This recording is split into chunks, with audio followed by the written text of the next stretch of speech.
जोधपुर में सूर्य सप्तमी के अवसर पर सेवक समाज द्वारा एक भव्य शोभा यात्रा का आयोजन किया गया। ये शोभा यात्रा फतेहपुर से रवाना होकर नवचौकिया नायों का बढ़ोती हुई चांदपोल स्थित भास्कर वाटिका जाकर विसर्जित हुई।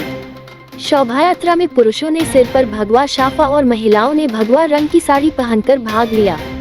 बच्चों ने ब्रह्मा, विष्णु, महेश और सूर्य भगवान का वेश धारण किया।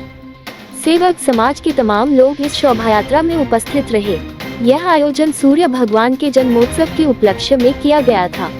आज ये हमारा जो सूर्य सप्तमी का पर्व है, ये करीबन जो यज्ञ है वो 130 सालों से चला आ रहा है। और जो ये रथ यात्रा है जो हमारे पिछले काफी सालों से बंद थी, पर युवाओं की एक सोच द्वारा वापस शुरू की गई है, जिसको हमारे 10 साल हो गए हैं। इसमें सभी समाज के हमारे बुजुर्ग लोग, युवा शक्ति और महिला शक्ति का सबसे बड़ा योगदान रहा है। और यहाँ से सवारी निकलती है, इसके साथ महावीर अखाड़ा होकर कई तरह की गैदरिंग होती है और साथ में लेडीज डांस करते हुए चलती है। महादेव का भी डांस साथ में है। और यहाँ से चलते हुए हम शेर बाजार से होते हुए चांदपोल की तरफ प्रस्थान करेंगे। हम वहाँ पे स्वागत होगा और हम अखाड़े के साथ फंक्शन करते करते चलते रहेंगे। भारतीय रेलवे की विद्युतीकरण की 100वीं वर्षगांठ सोमवार को उत्तर पश्चिम रेलवे के जोधपुर मंडल पर उत्साहपूर्वक मनाई गई। इस उपलक्ष्य में अनेक कार्यक्रमों का आयोजन किया गया। इस अवसर पर मंडल के बिजली कर्षण विभाग की ओर से DRM ऑफिस सभागार में भारतीय रेल के विद्युतीकरण के 100 साल का गौरवशाली सफर विषयक संगोष्ठी, रेलवे स्टेशन पर भारत स्काउट्स एंड गाइड्स की संरक्षा जागरूकता रैली, मंडल के सभी 17 OHE डिपो पर सेफ्टी सेमिनार, रेलवे स्टेशन पर सेल्फी पॉइंट की स्थापना के साथ ही इलेक्ट्रिफिकेशन के प्रयोग में आने वाली सभी 17 टॉवर वैगन को गुब्बारों और फूल मालाओं से सजाया गया। संगोष्ठी के मुख्य वक्ता के रूप में संबोधित करते हुए DRM पंकज कुमार सिंह ने बिजली शाखा के अधिकारियों व कर्मचारियों को विद्युतीकरण के 100 वर्ष पूरे होने तथा जोधपुर मंडल पर संपूर्ण विद्युतीकरण की बधाई देते हुए कहा कि रेलवे को डीजल से इलेक्ट्रिफिकेशन की गति प्रदान करने में कर्षण विभाग की महत्वपूर्ण भूमिका है तथा इससे यात्रियों को प्रदूषण रहित, समयबद्ध और सुगम सफर मिलेगा।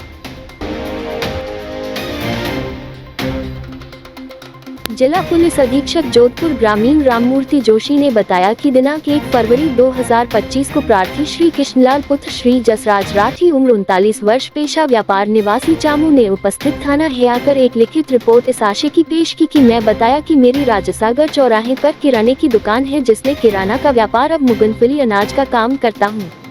कल शाम को मैं यहाँ पर नहीं था, मेरे पिताजी जसराज दुकान पर थे, तो शाम के समय मेरी दुकान पर लगभग 6,97,000 रुपए एक थैली में रखकर दुकान में रखे हुए थे जो पिताजी दुकान से घर पर ले जाना भूल गए। आज सुबह डॉसी ने बताया कि आपकी दुकान के ताले टूटे हुए हैं। मैंने जाकर देखा कि ताला टूटा हुआ था और उसमें रखे हुए रुपए गायब थे। भारतीय एयरटेल फाउंडेशन और शिक्षा विभाग के संयुक्त तत्वाधान में राष्ट्रीय शिक्षा नीति 2020 के तहत राजकीय विद्यालयों के विद्यार्थियों हेतु 8 दिवसीय इंटर्नशिप कार्यक्रम का आयोजन footwear design and development institute FTDI Jodhpur में किया गया। उच्च माध्यमिक विद्यालय रातानाडा एवं राजकीय उच्च माध्यमिक विद्यालय बरली से 25 विद्यार्थियों ने 8 दिवसीय इंटर्नशिप कार्यक्रम में भाग लिया। इंटर्नशिप कार्यक्रम 27 जनवरी से प्रारंभ हुआ जिसका समापन 4 फरवरी को किया गया। इस कार्यक्रम में सरकारी विद्यालयों के विद्यार्थी अनुभव आधारित शिक्षण के तहत फुटवियर डिजाइन से संबंधित विभिन्न तकनीकी पहलुओं के बारे में व्यावहारिक जानकारी प्राप्त की। FTDI के नोडल प्रभारी डॉक्टर जगदीश बहादुर ने बताया कि इस इंटर्नशिप के दौरान विद्यार्थियों को प्रतिदिन फुटवियर डिजाइन की प्रक्रिया के तहत डिजाइन बनाना, नपाई, कटिंग, सिलाई एवं गुणवत्ता जांच पर विस्तार से जानकारी देते हुए संबंधित प्रयोगशालाओं में मशीनों पर कार्य करने का अनुभव प्रदान किया गया।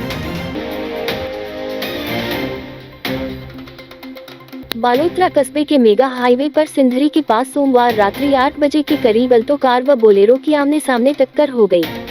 हादसे में अल्टो कार में सवार एक ही परिवार के 5 लोगों की मौत हो गई, जबकि 8 लोग गंभीर घायल हो गए। घायलों को सिंधरी अस्पताल पहुंचाया गया, वहीं गंभीर घायलों को इलाज के लिए जोधपुर रवाना किया।